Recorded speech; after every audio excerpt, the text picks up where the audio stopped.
Hi, green pills. Alam nyo guys, first time ko makakita ng ganito kalalaking dahon ng moringa.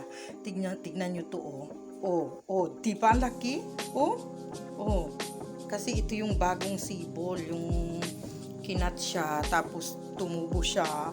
Ay, nakakatuwa pala pag ganito siya kalaki oh. Sana lahat ng dahon ganyang kalaki. Dahon ng moringa. Very young pa yan. Kaya ngayon, luluto tayo. Bunga ng moringa na naman. Saka green papaya.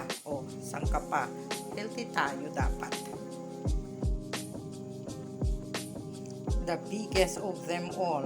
Tingnan nyo naman ang lapad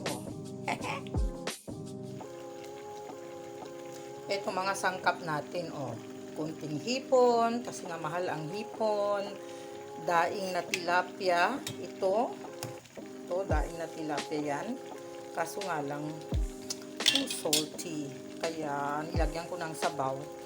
Tapos mayroon din tayong kunting ground beef, ayan paunti-unti siya para lang makasurvive sa pang araw-araw. At syempre the most epic moringa leaves.